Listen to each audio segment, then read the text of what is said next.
Welcome to Self, the self-education your future self will thank you for. Now that I've said that on 3 different episodes, it might be time to reevaluate what that looks like. Because this self-education your future self will thank you for. I don't know, maybe that needs to change and grow into something a little bit different, but I am happy. Here we are, third recording in, with the way that this is turning out. Um, I got to listen through the last episode a little bit and just get a feel for where I was at in that one, because this felt like, in hindsight, I'm doing verbally what I would normally do in journaling. Not necessarily processing, but speaking very matter of factly. Most of the journaling that I do or that I have done has revolved around an event happening and then me going back and being like, what happened? And I feel like with the podcast, I'm at the state of right after having done that journaling part, because I can speak through it. And I wonder if this is just a better way of writing for me. So even with that little bit of knowledge, I want to see how this plays out here. There's been a number of things that have happened over the course of the last week since the second episode release, and there's a lot that I want to touch on. I believe where I left off last time was really just following intuition and how that's worked out in a positive way. And since then, I had therapy, and my therapist is great. I mean, I think that the goal of having a therapist is and should be that you are better able to challenge yourself, your assumptions, your beliefs, your behaviors when they're not around. I think that therapy serves as more of a self check-in, if you will. And in this therapy session, there were a couple of things that I really want to make sure that I highlight, and hopefully I don't forget what they are, because I will ramble through speaking about things and going off on tangents without even covering the topic. So hopefully saying them first will allow for me to move forward. But one of which is self-care, what that looks like. And then another thing is this self-trust. Like on last episode, I talk about how I follow my intuition and it ended up working out. What I don't realize is how not following my intuition is what keeps things from working out. And I believe that that may be what self-sabotage is. And it's all rooted in a deep, deep fear of success. And it causes these symptoms of that disease being the case. Let's call success or fear of success the disease, and the symptoms look like self-sabotage or overthinking, but mostly, more than anything, going against intuition. And I'll start there, and if more comes up or comes out, then that'll be what I end up talking through. So let's start with the fear of success as a disease. And this is my fear. If I know that we're going to die. So when that happens, I've accepted that it's going to happen. Obviously, I won't just like lean into it or force it to happen sooner, but I'm aware that death is something that we're all going to have because it's on the spectrum of life. It just comes with it. And so my fear of success, I believe, is really irrational. I can't say I believe it's irrational because I believe in it. And I'm learning what you believe is what is when you believe it hard enough. And being realistic here, I can't believe myself into growing wings, right? But what's in control or what's possible on this plane of existence based on my beliefs is exactly what happens. So I believe that in being afraid of success, or I believe that success symbolizes a change that isn't necessarily for the better. And some of the symptoms there are me not perhaps making as much money as I could, because I also have this belief that money is associated with bad things, bad people. When people get a lot of money, they don't necessarily become better people. I have consistent experiences with that. And I don't know how to challenge them.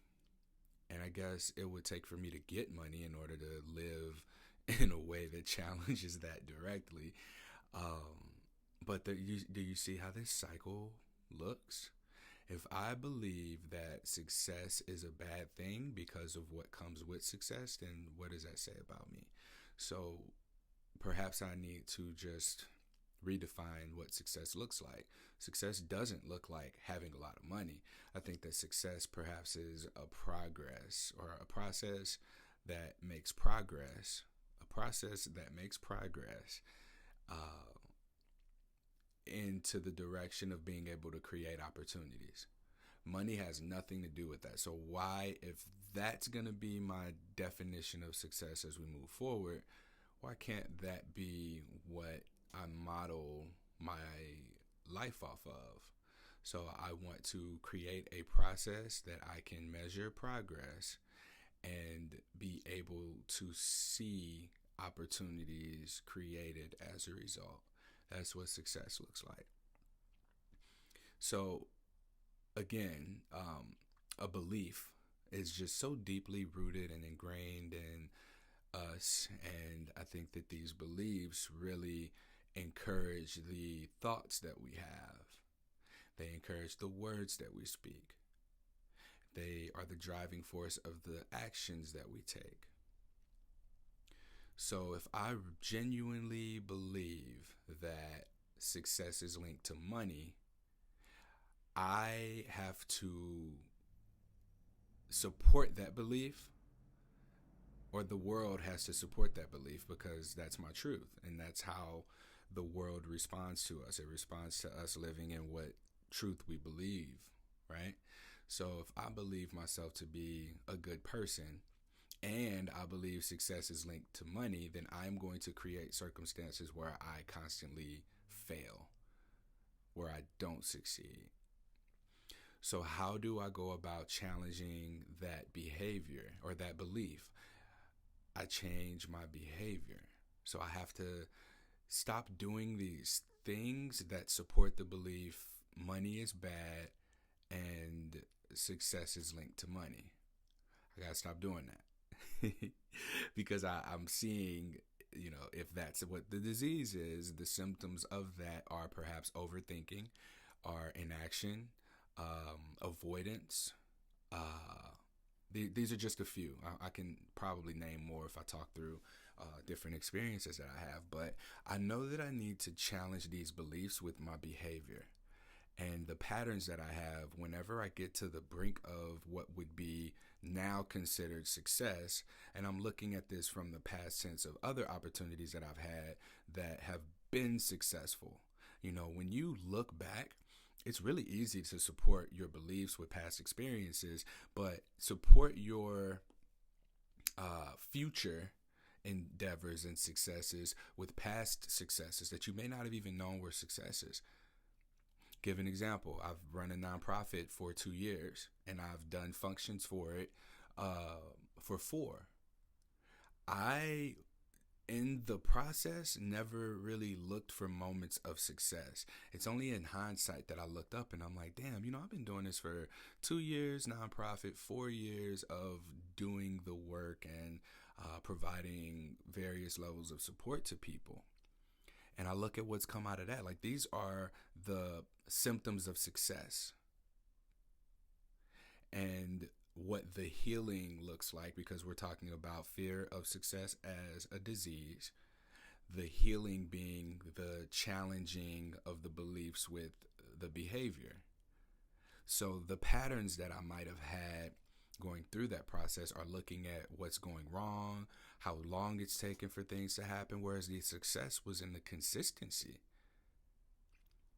The success was in having a process that looked like, all right, I'm going to to conduct interviews with people on a weekly basis.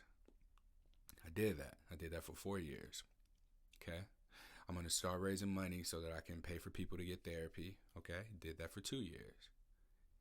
And then looking back at how many people have been in therapy and how many people have reached out and connected to touch base and just get in contact with these resources, all of these things are successes because they follow the formula that I just mentioned: the creation of a process, progressing through that process, and then creating opportunities. That is literally what I did. And so how do I replace that disease of fear of success with acknowledging my past successes as what they are? Because again, it's created opportunities.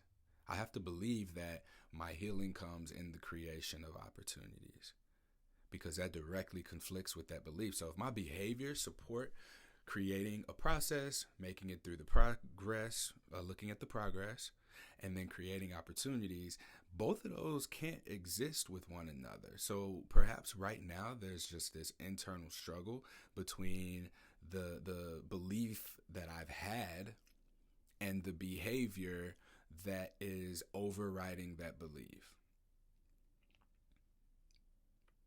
So overriding beliefs may look like exercising a new pattern, a new behavior change, a new behavior, period.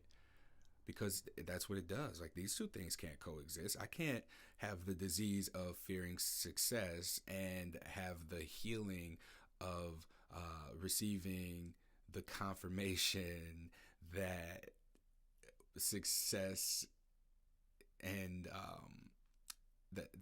these they just don't go together. I was about to say the wrong thing, but what I mean is that I can't have this idea that the fear of success looks a certain way because I'm redefining what success is. Success has always been more money, right? And if I've seen money corrupt people, or the more that they have, like the more that they have to keep it and do things that may not be the most ethical or whatever, I can't support that belief if my definition of success is not tied to money. And then I also will have to redefine, what it looks like to have money, because if I am successful, if I am by that definition, creating a process, going through and progressing and creating opportunities, then in order for me to sustain that, money comes in, and I have to continue to do that if I want to be successful. So the money has to fuel that. So that isn't inherently a bad thing.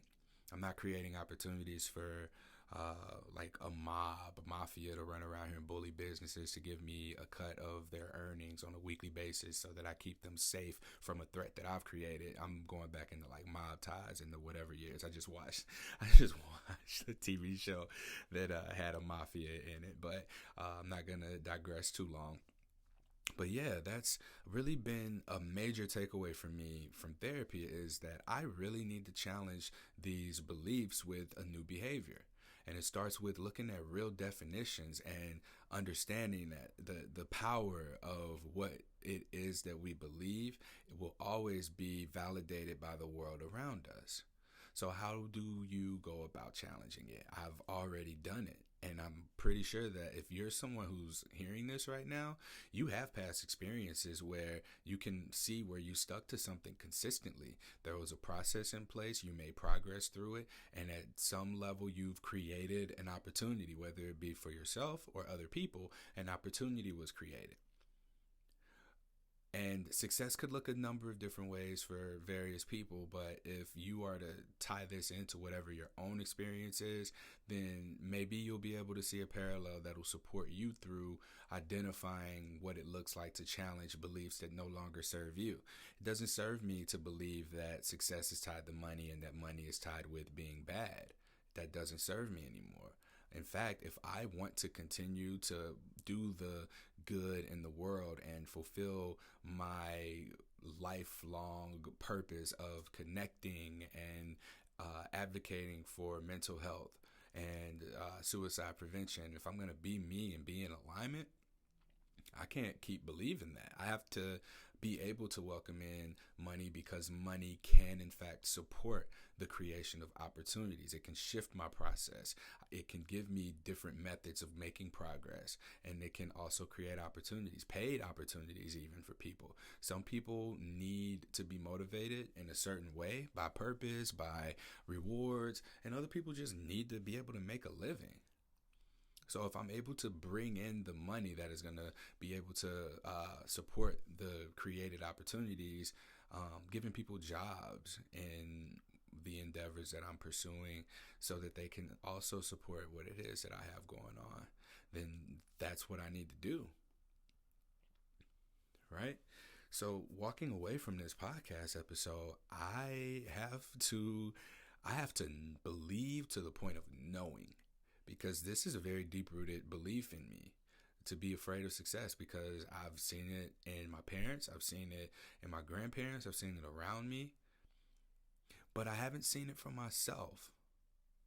If I really look at what I've accomplished to this point, I'm here, first off, and even that's a success.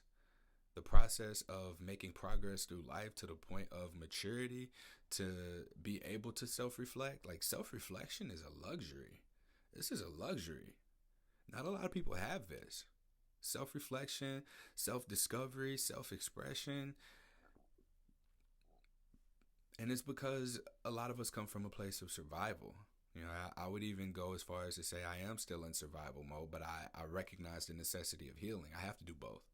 I have to survive and be in that mode and step out of it into this mode, because these two things create like a cycle. They fuel each other.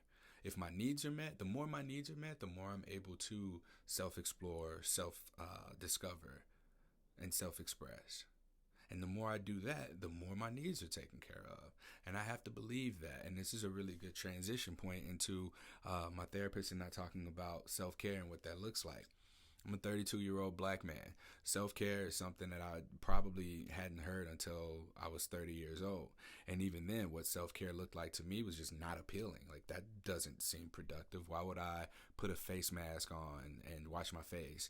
Why would I take a bath in a bath bomb? That doesn't seem productive. That's like 45 minutes of me just sitting and not doing anything.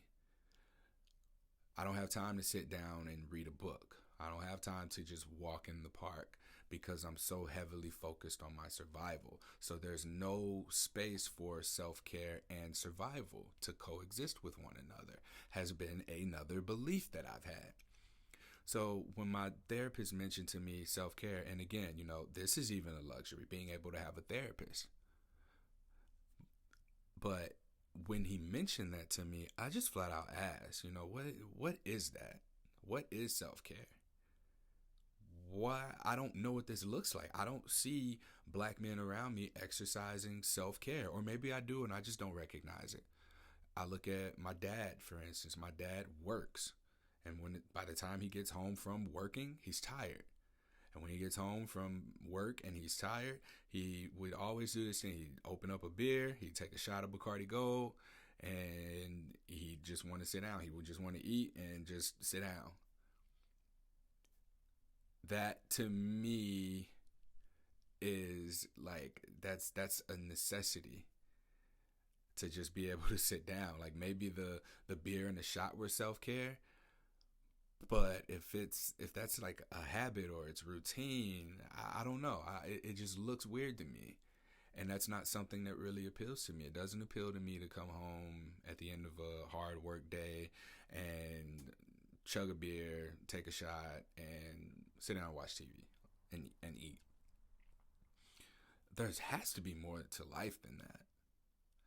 And the way that I see self-care reflected on social media, and my social media feed is flooded with sex educators, mental health and wellness advocates.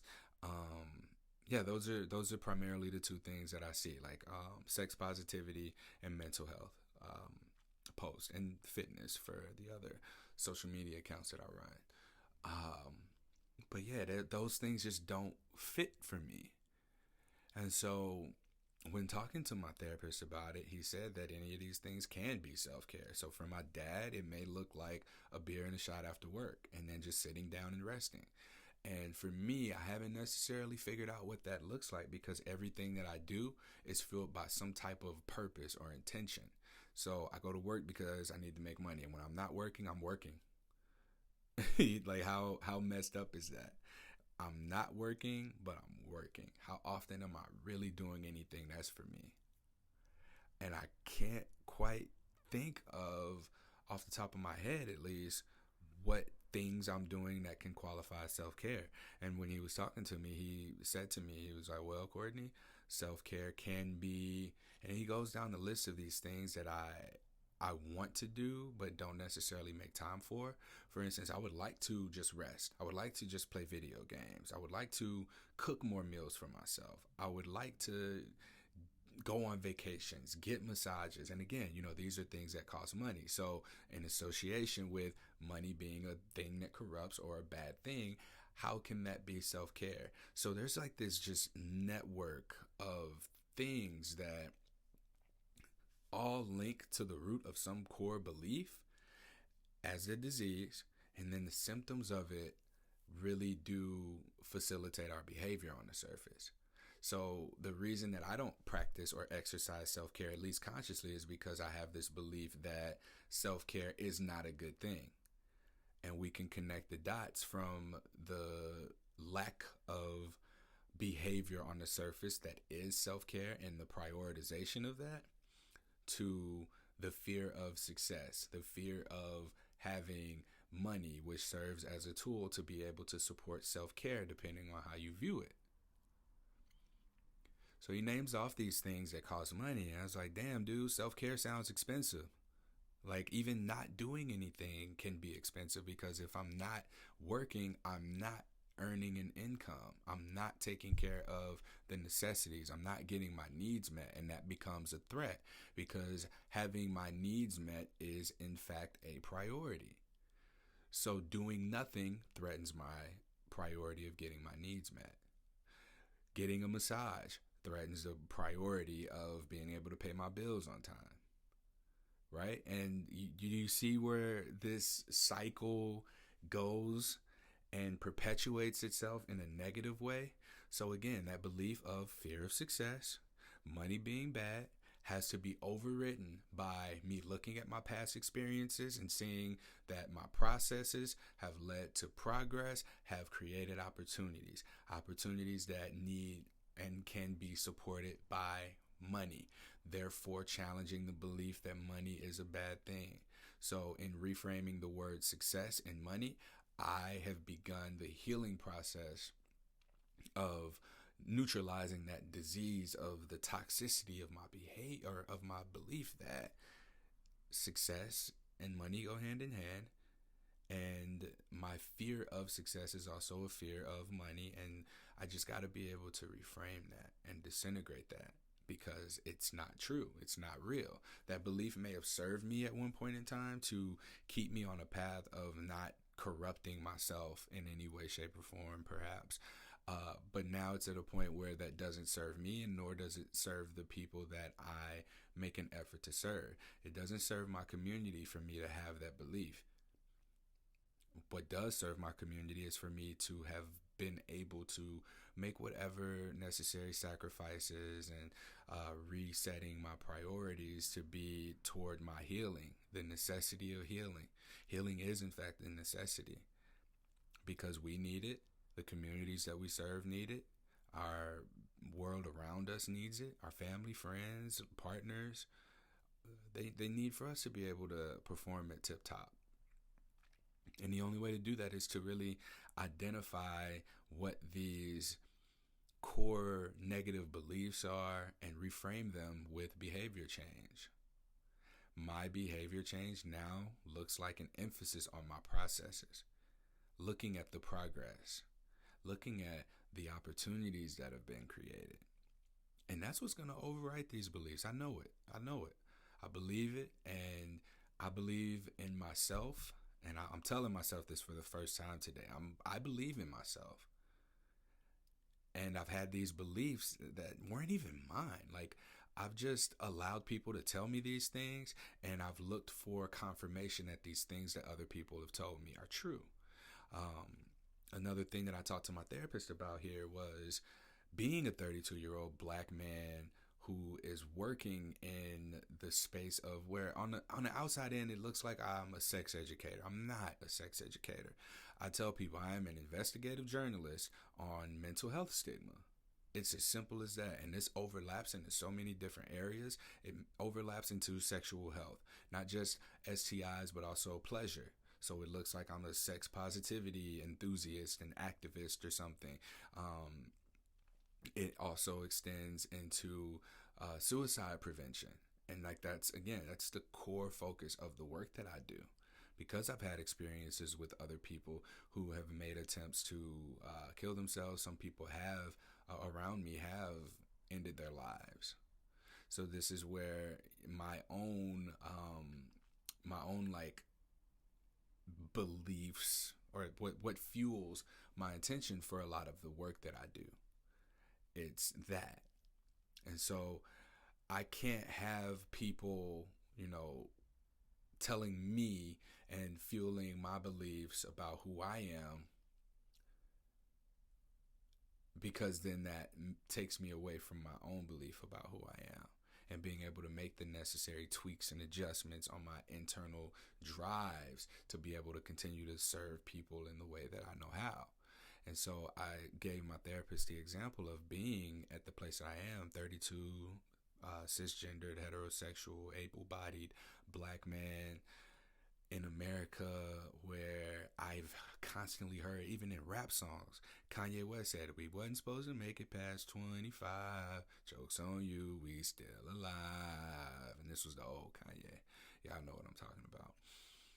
And Tupac, I forget how old he was when he died, but he made it to a certain age, and there were things that he said, we're not supposed to make it to this point. And up until I guess we can say this point, I've always been told by my family, hey, go to school, stay in school as long as you can, get a job, don't get nobody pregnant. And here I am, I got somebody pregnant, but I don't have any kids. You take that how you want.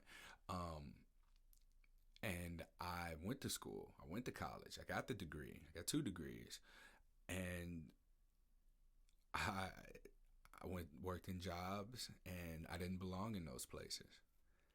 They weren't for me. I took something from each of those environments that I was in, but I did what I was supposed to do, and it didn't work out.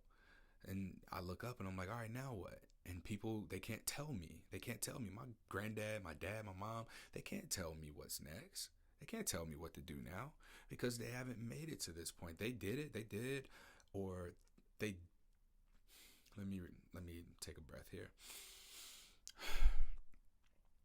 They gave to me what their parents passed down to them, which was just a little bit of progress. They gave me a little bit of progress. So for them, they knew that I needed to be educated, that knowledge was power. And so going on to be educated, and they knew that, teen pregnancy or having kids young was something in our family that happened. So they made sure to emphasize don't have no kids. And so here I am. I did those things. I don't have children. And I'm not at a job. So I'm like looking to them like, what's next? What do I do?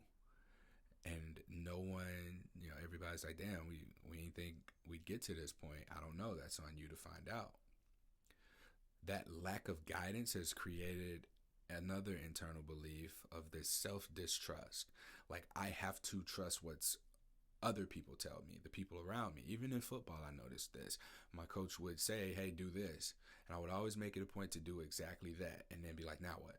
And then from there, it's like, you got to play. Yeah, here's your stance. When that ball snaps, you have to be in this position. But after you get into this position, everyone has a place that they're supposed to be in. But you got to play. You got to make the play however you got to make the play. That may look like taking a risk of not following through with exactly where I'm supposed to be, but I have this framework, this template that's supposed to put me in a position, and that's what it's done so far. My coaches have put me in position, my family has put me in position, and now I got to make a play. Making a play right now looks like speaking to a therapist, identifying self-care, challenging my beliefs with behaviors,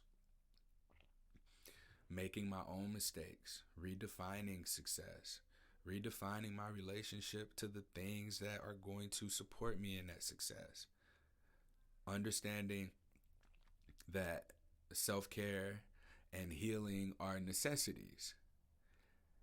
These things are, this is all the stuff that is at the next level. Like, I feel I've made significant strides, and yet the self-sabotaging that occurs comes from me constantly distrusting myself. I'm looking to the external world for validation here. Like, what do I do? What's the next step? And the reality is, the next step is for me to trust myself.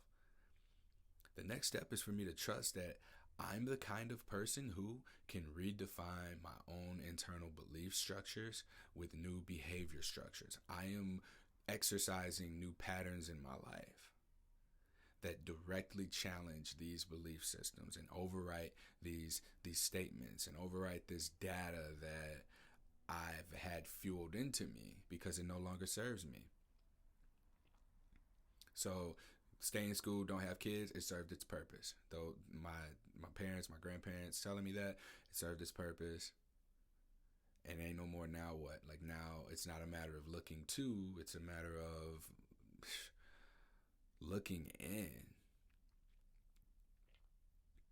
I've evolved. I am evolving internally, and externally the world's response to that is one of evolution as well, one of healing.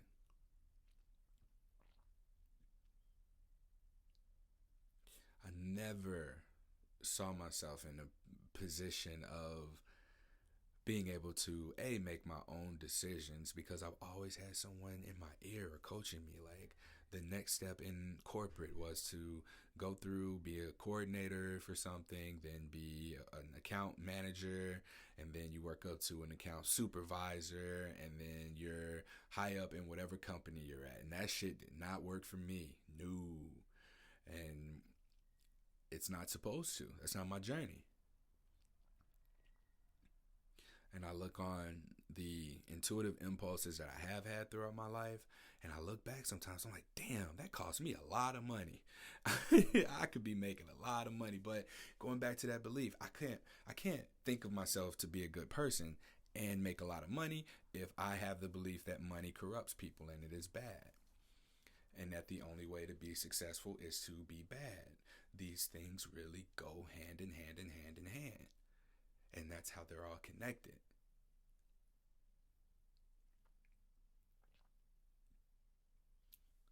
And now I look at where I'm at now, after having just said all of this.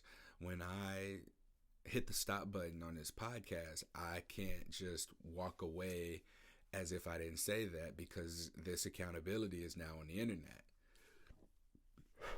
I am now accountable for everything that I just said.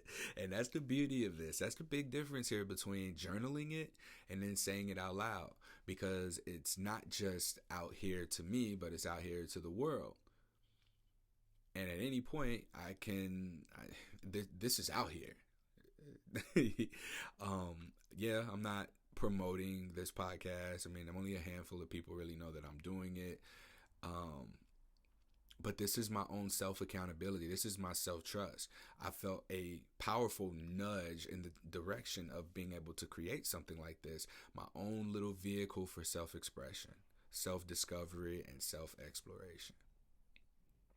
You know, what's interesting too is when I spoke to my therapist, and I explained to him, like, I don't have that I don't have a coach. I don't have someone telling me, what to do. But what I do have around me are people who challenge me to challenge myself. That's been one thing that I've learned in therapy, is the importance of being able to challenge yourself. And now I'm challenging myself, and that behavior is overriding the belief that I can only do things when other people tell me, or I can only do things that are safe because other people told me, because I will also be able to point the finger at them if it doesn't work out the way that it's, quote, supposed to work out. So the challenge is to challenge myself. I'm learning to trust myself through these. I'm learning to trust that whatever correct or incorrect step I take, as long as I'm in alignment with it, as long as it's fueled by, again, we look back at intentions and values, I am motivated by connection. As long as I'm feeling connected to others, myself, my purpose, then there is no right or wrong. There's lessons to be learned. There's redirections and adjustments, of course, but I can do no wrong when I trust myself. I can do no wrong when I trust myself. And I trust myself to challenge my behaviors with beliefs, because through to this point, looking back, I'm here. I'm here. So none of those failures were actually failures. They were redirects. Redirects to this point that I'm at right now. I'm here. I'm in this moment. And the only thing that I can do to undo this is think myself out of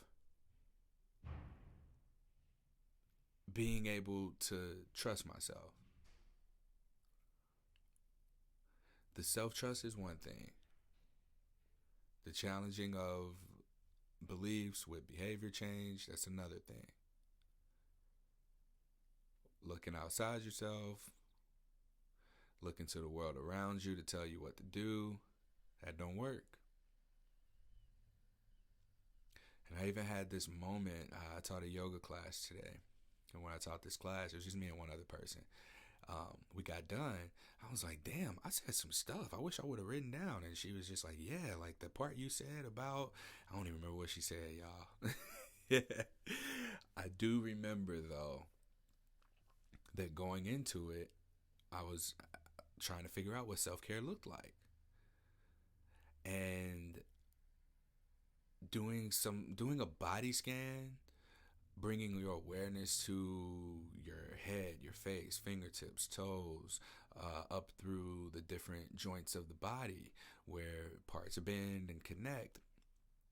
You can always feel a sensation. There's a sensation when you bring feeling to it. There's like a neutral sensation where you just know it's there. Perhaps there's an intensity of pain or pleasure. And the pain says, nope, get away from that. Don't do that.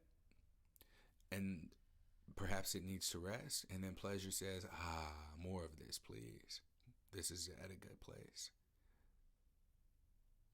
So we have these sensations in our body. We feed our body. We fuel our body. Our bodies tell us when it needs certain things.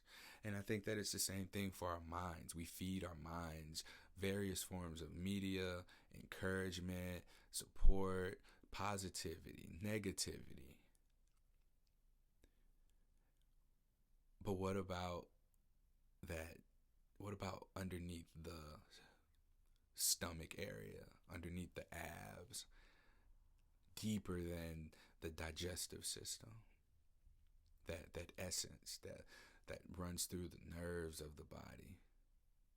That invisible stuff, the values, our core values that we have, our identities. What do we do to fuel our identities and feed our identities? How do we check in with those? I think that may be what self-care is. Checking into those things. Yes, your body is hungry, then feed it. Your body's tired, then rest it. Your mind running a million miles a minute, that just probably means you need to put something down on paper. But the piece of us that fuels the body, that fuels the mind, often gets neglected because it's not there. Like, it's not outside of you. You can't see it. You don't notice the behaviors of it, but it's there. and our identities. How are we validating our own identities? How are we fueling our purpose, our service mindedness, what we need from and what we give to our communities? The words that are there. What are we doing to validate that aspect of ourselves? Are we resting? Are we acknowledging when we're out of balance in that sense and recalibrating? I mentioned my values: evolution, peace, liberation. Are the things that I'm doing in line with those three words that I choose to identify with and identify as? When they're not, how can I take care of myself? I exercise my body by movement, but through movement, and I'm aware of what it needs through movement. I exercise my mind with the consumption of content. I listen to podcasts, audiobooks. I watch like superhero stuff, anime.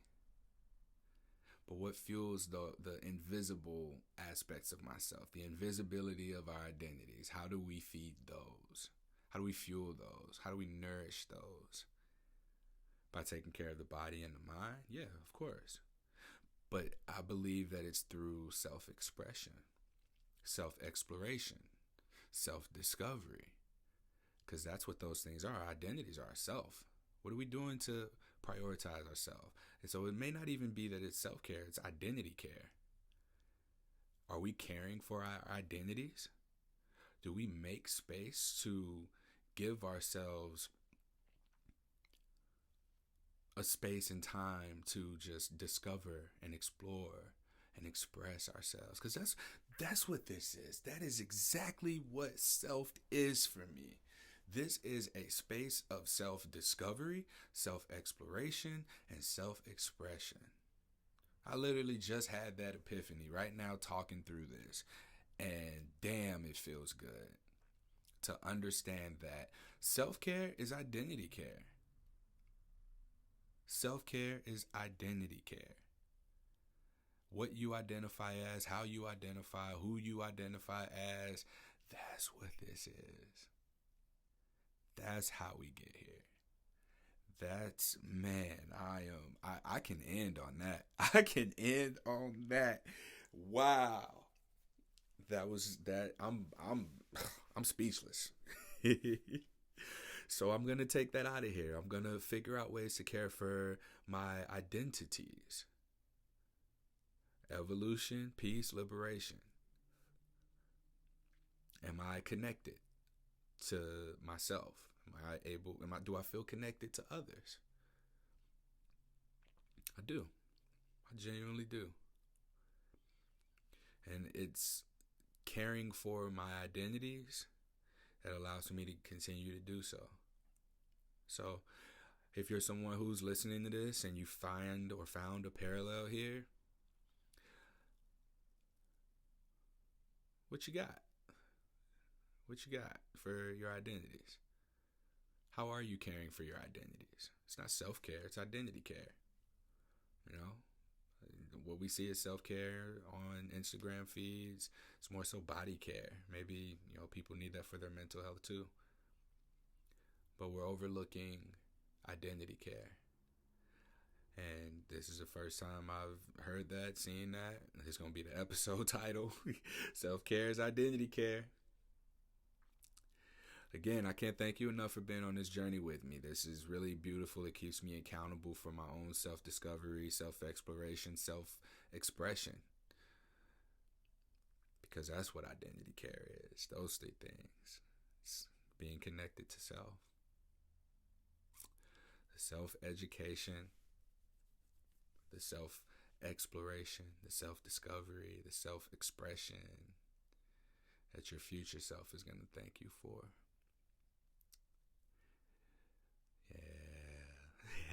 Yeah. Let's keep getting selfed. We can do this together. Join me on the journey of getting selfed. Thank you.